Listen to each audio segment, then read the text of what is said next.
Hey, this is Brian again, and I'd like to ask you to do a favor. We can't do this work without people like you, so if you can, please like, share, subscribe, and tell your friends about Bring Back the Porch. Most of them are ceramics major. Some of the university don't have ceramics as a major, like a BFA without like specificity, but they're all interested in ceramics. This episode of Bring Back the Porch brought to you by Medicine at Monumental, crafting quality memorials of distinction since 1970. Well, we are back here at Medalta again, but in a very different location, and I'm with Tomo Ingalls. Hi. What is your position here? I'm a residency coordinator for International Artist in Residence program. And this is the building that we're in that all the students do their work in. Yes. How do they get into the program, the students? So Artist in Residence is juried process. They apply April and September, and we have 3 jurors, and we go through with the criteria and the score and ranked and chosen that way. And this month, we have a students residency program happening, and that's a collaboration with the 7 universities across Canada. 7 across Canada. Mm-hmm. How was the competition? Were there lots of applicants? Well, that is done within the university. So each university will open the competitions, and students apply, and I trust the faculty to do that part. Okay. The 7, are they all interested in ceramics and pottery as a career? Yes, they are. Most of them are ceramics major. Some of the university don't have ceramics as a major, like a BFA without like specificity, but they're all interested in ceramics. How has it been working with the students these past couple of weeks? Oh, it's amazing.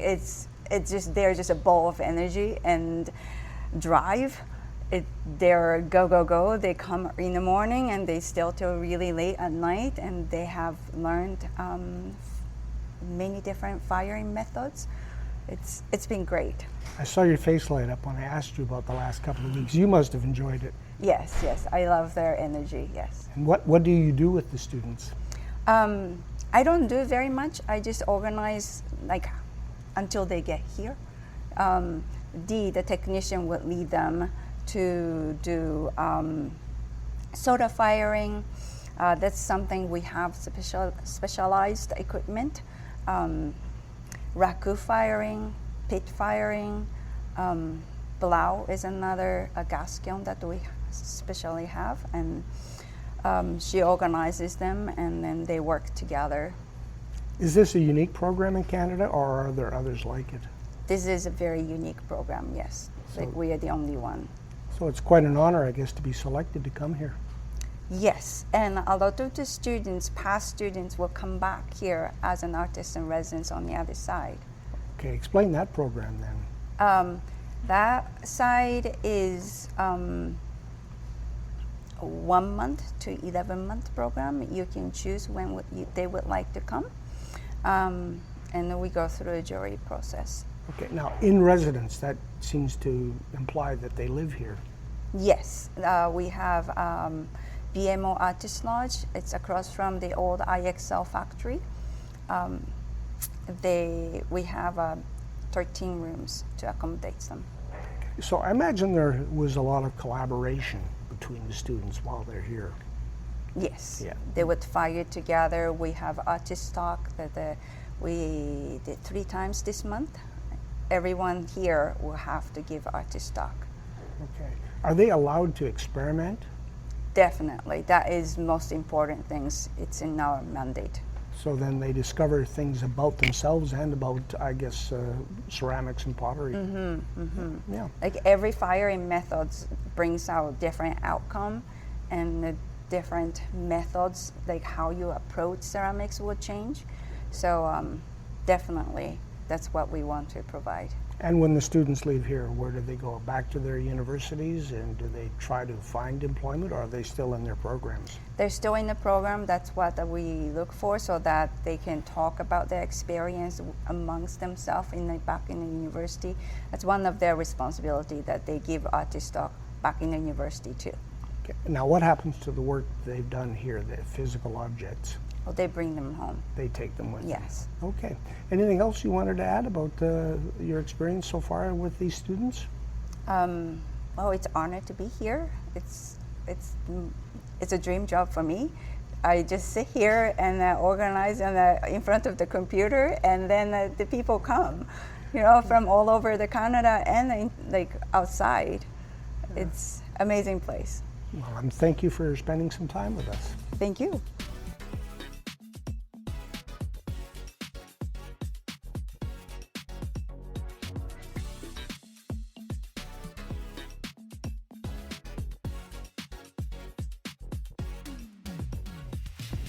Our first student is Elizabeth Hughes, and you are from Emily Carr University. Yes, I am. Where is that? It is in Vancouver, British Columbia. It's quite a small university. It is just in art and design school, and yeah. But it's a very famous name in Canadian art history. It is. So, especially when studying, and especially in BC, Emily Carr, the artist herself, is brought up a ton. So it's quite cool to go to a school named after her. So how did you become involved as a student at Emily Carr University? So actually, I originally, after high school, I took a gap year, and then during that gap year, I applied to another school in BC, which is Langara College. And in there, you can do a fine arts diploma, which is a 2-year program. I didn't end up finishing it, but within that, I got to try a bunch of art forms that I never got to try, which is actually how I got interested in ceramics. And then I think during my second year at Langara, I applied just to see if I could transfer over to Emily Carr, and they accepted me, so I've been going there ever since. And how did you find yourself here at Medalta? Emily Carr has this program partnered with Medalta and the Northwest Ceramics Foundation that sponsors one student from the ceramics department who is in their 3rd year going on to their 4th year, and lets them come here for a month and share their knowledge and show off their Emily Carr skills. So how has your month been here in Medicine Hat? Insanely busy. It's been so much. I always felt like a month is a lot of time, but when you're actually going through it, it feels like I've been here for a day. So it's really hectic, but I've made some stuff and I've got to learn a lot. I feel like I've learned an insane amount during this through just experiencing different things and also meeting all the other artists here. They know so much different things and their skills are a lot different than mine are. So I thought that was so cool. So I guess much like when you're creating a piece of ceramics, your collaboration with the other fellow students and residents here, that recipe has created different things for you. Absolutely. There's a lot of things I just either haven't had the opportunity to try back where I am, or I've been kind of scared to. And I feel like this place has given me a lot of confidence to be a little more daring and to experiment with a lot of things. And I've made a lot of things, and some of them have broke, some of them haven't. Yeah. Some of them have been scrapped, and some of them have survived. Yeah. So, yeah. What are you most proud of? I feel like I'm actually kind of bad with talking to people and stuff. So I feel like I've really pushed myself to be more social and engage with other artists, because I love hearing about other people's art. I love just seeing their ways of thinking and their different approaches to things. So I feel like I've made a lot of good friends here, and I've got to see everybody's perspective on art, and it's very inspiring. It's just if it wasn't a month, I would still definitely just be making art here till they kick me out. I was considering it, honestly. Just hide somewhere in the building, and when they turn out the lights, you come back out like a little mouse. Yeah. That's plan B, Tell me, when you first sit down with a lump of clay, what does it say to you? That's a really philosophical question, because I don't know if it's necessarily something that it says to me, but I do feel something, and it's that I want to create something out of it. When you're throwing things, it very much wants to be a certain thing, and it kind of tells you. It's very hard, like, to tell something to be a teacup if it really doesn't want to, and that's like one thing we express a lot in ceramics is that clay has a memory, and it will remember when it was like a lump of clay, and stuff like that, and it does want to return to that. So you have to think about that a lot when making it. So what it says to me is it wants to be part of like a medium. It wants to become, well, it is part of a medium. It wants to become something new, and it wants to like metamorphosize as like a butterfly or something. I kind of just like kind of feel it in my bones, what it wants to be. And if it doesn't want to be something, then I'll make it something else. Yeah. I guess that's the nice thing with a lump of clay. If you don't like it, you just start again. That is the cool part. If a clay is not fired, you can just reuse it infinitely. And I think that is like one of my favorite things about it, because like it's just like until you fire it, it isn't permanent at all. So you can do whatever you want with it. What's the biggest memory you're going to take back with you? Was there a moment when you went, oh, like an aha moment? I think it's when I first got here. I've never been in a studio this big and also this clean. So it was really interesting. But one of my favorite parts is actually like looking at the different pieces all throughout the studio and getting to use things, and also getting to meet other people who have the same enthusiasm as me. Because even back at school, the ceramics department is somewhat small. So it's always nice to meet people who have the same love for ceramics that I do, because there's like this thing called the ceramic bug that ceramicists get, where it's like you kind of just become obsessed with making things. And I definitely have it, and I feel like most ceramicists do.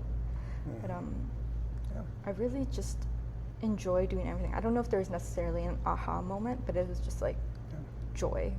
Yeah. Did you get to experience different types of firing? Was there one that you really like? I actually got to do a bunch of different firings, some that I have yet to do. One of them was a pit firing. I have a small piece here, which was like, I used my friend's silver ink, who is one of the artists here, and she helped lead a pit firing, which is the type of firing where you have a bunch of combustible material in basically what is a pit, and you set it on fire and let the smoke go into the clay, and it gets a really interesting effect. There's also that one right there, that little sort of ladybug piece. I plan on partially painting it when I get home, because I also really enjoy painting with ceramics. So the smoke becomes like trapped within the clay, and it gives a really interesting effect. And I've always wanted to do it, but I haven't got to. Yeah. And you can't control the smoke, so you don't know what you're going to get until you get it. Yeah, I mean, that's basically all of ceramics. You have no idea what it's going to look like till it comes out. Yeah. I got to do a bunch of soda firing stuff, which is something I've only done once before, so I got to do it 2 more times here. And we had somebody who was very experienced in soda firing, so they helped so much with that, so I'm very thankful for that. Explain the soda firing. So it is basically, you get your ceramics extremely hot to what is called cone 10, which is like 1,500 degrees Celsius. I probably am wrong about that. Kind of like a summer day in Medicine Hat. Honestly, it feels like it's the same temperature outside right now. I'm glad there's air conditioning here. So you put these various types of glazes, and then when it's super hot, you put these things called soda ash, and like these, like, you can either spray it or then you can put them in these like little burritos. We did the burrito technique, and then you use like this really like ancient looking metal thing to like stick it in while somebody else like opens one of the ports, and there's like fire coming out. It's really intense. You gotta like shove it in there, let it, make sure it doesn't catch on fire. And then when that does, it becomes like almost like a vortex of the ash flying around, and it affects the ceramics in very interesting ways. I have this one here, which is mostly naked clay, but there's glaze in like the crevices and stuff. And you can see how it looks inside. But like, for example, this is also a soda firing. Yeah. Now, did you throw that? Yes. On a wheel? Yes, these are thrown. Actually, Most of the functional stuff I've made is thrown, which is something I'm not crazy comfortable with. So I'm definitely been forcing myself to make stuff. I made a very big project that's about this big that is currently still being fired, so I will send photos of that when it's out. But it's all a bunch of thrown pieces like stacked on top of each other to create a larger form. And I really want to do something like that because I am quite scared of throwing. I feel like it's quite a frustrating thing to do, and you only see people who can do it so easily, and I'm so jealous of them. So I'm like, that's what I'm going to focus on when I'm here, and I definitely do feel like I've improved. Yeah. Being in a historic clay district in Medalta that has over 100 years in history, have you walked through the displays? Have you drawn any inspiration from what you've seen?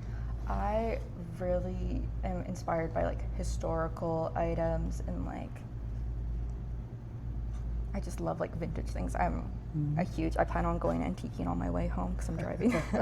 But we did a guided tour through Medalta Museum and seeing all the like, there is a collection of ceramics that was donated by a collector, and you can just look at all the various different types of wares and stuff and how much different types of items are used in ceramics, and I thought that was really interesting. And I kind of like always feel like functional ware is kind of like stale to me because like I feel like there's only so much you can do with that, but that really inspired me to like think differently of it and try to explore. So when I originally did a bunch of these ones, they had like paintings and glaze, and then they all like melted away, so there's no detail in it. So I'm planning on using China paints when I get back, and I'm going to do little paintings on them because I'm a little sad they went away. So what are you going to do when you leave here? You continue your studies? Yes, I'm going into my 4th year at Emily Carr, so that is my final year ideally, and I think after that I might take a gap year, then continue on to my master's. Depends what life goes on. But yeah, for like the rest of the summer, my plans, I don't really know. Yeah. Do you see Medalta being a part of your future? I really hope so. If they will let me. I really enjoyed here. I've met some of the not student residents who are coming here for like, they go from a month to a year, and it just seems so cool to like make these things with a bigger time limit, because I felt like I was like a hamster running on a wheel nonstop while being here, which is definitely an interesting feeling. So I think that if I were to come back here, I'd come with like more solid plans of what I wanted to make. But yeah, I definitely want to come back here. I also really enjoy Medicine Hat. Well, we were happy to have you here, and thank you for spending some time with us. Thank you so much. I'm really glad I got to do this interview, and I'm honored to be here. So thank you so much. Thank you, Elizabeth.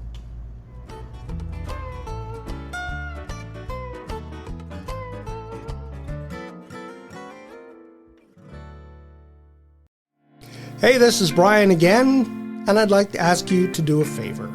We can't do this work without people like you, so if you can, please like, share, subscribe, tell your friends about Bring Back the Porch.